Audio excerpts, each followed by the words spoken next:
قال النبی صلی اللہ علیہ وسلم التاجر الصدوق الامین مع النبی التاجر الصدوق الامین، وہ تاجر، وہ تجارت کرنے والا شخص جو سچا ہو، امانت دار ہو، اس کا بہت بڑا مقام ہوگا کل قیامت کے دن۔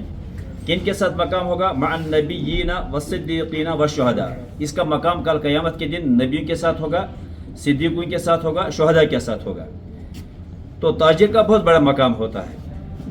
اسلام نے تجارت کو بہت پسند کیا ہے، اور اسلام کا جہاں یہ تقاضا ہے کہ امت کا ایک ایک فرد تعلیم یافتہ ہو۔ اگر تعلیم پڑھنے کا، تعلیم حاصل کرنے کا یہ مقصد ہم لیں کہ ہر بندے کو جاب مل جائے، ہر بندے کو نوکری مل جائے، تو شاید یہ تصور صحیح نہیں ہوگا، کیونکہ 100% انسانوں کو جاب ملنا، نوکری ملنا ناممکن سی بات ہے۔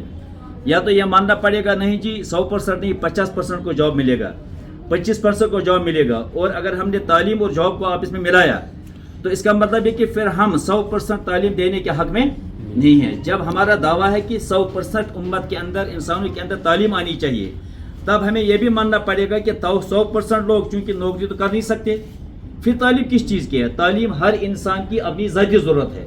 انسان کو اپنے اخلاق، اپنا کردار، اپنا مستقبل بنانے کے لیے اس کی بنیادی ضرورت جو ہے وہ تعلیم ہے۔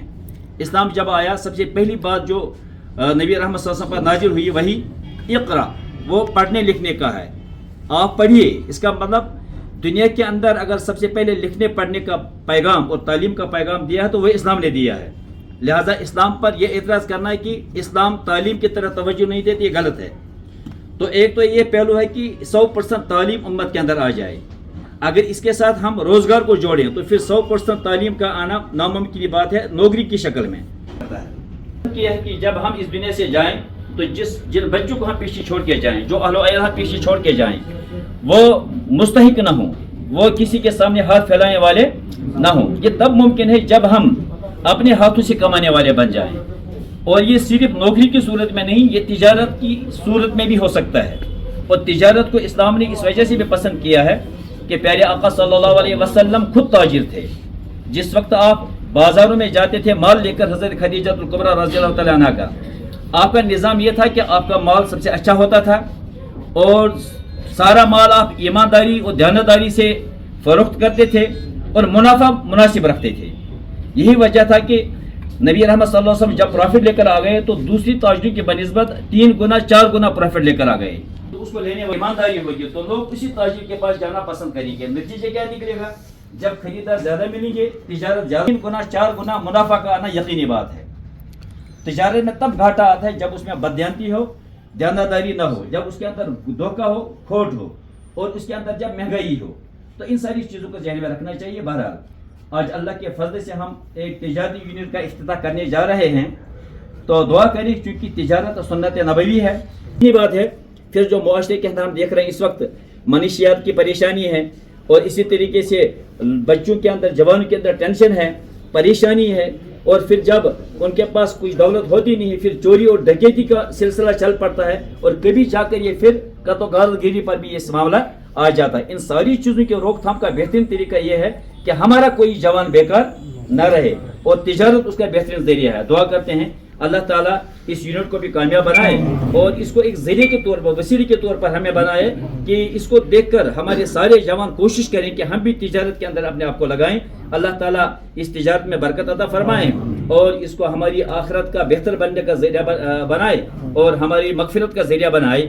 دعا کرتے ہیں کہ اللہ تعالیٰ ہمیں بھی جزا خیر عطا فرمائے، اور جو اس یونٹ کو لگا رہے ہیں، جنہوں نے اس تجارت کو شروع کیا ہے، اللہ تعالیٰ اس میں ان کو برکت عطا فرمائے۔ اللهم صل على محمد وعلى ال محمد كما صليت على ابراهيم وعلى ال ابراهيم انك حميد مجيد. اللهم بارك على محمد وعلى ال محمد كما باركت على ابراهيم وعلى ال ابراهيم انك حميد مجيد.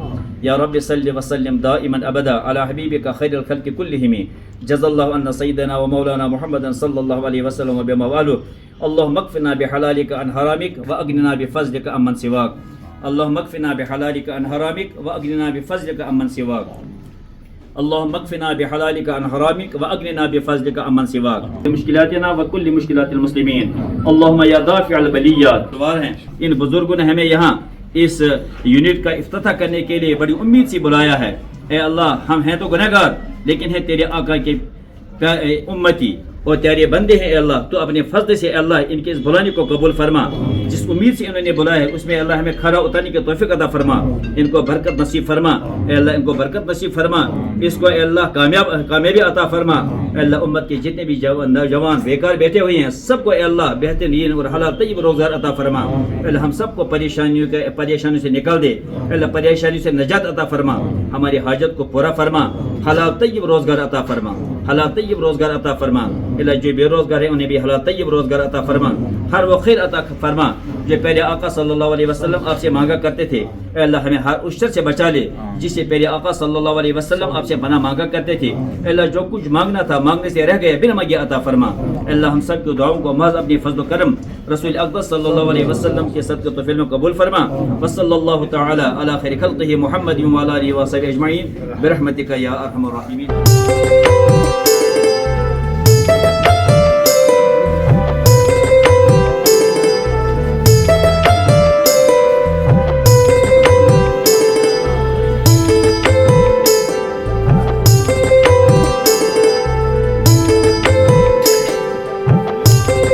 ہمیں ڈور سٹیپ پہ ایسی کوالٹی اور ایسی فیسلٹی اور ایسا جو ان کا انٹیریئر ہے یا ان کا جو بھی پریپریشن ہے وہ بہت ہی فروٹفل ہے اور کوالٹی وائز یہ نمبر 1 ہے۔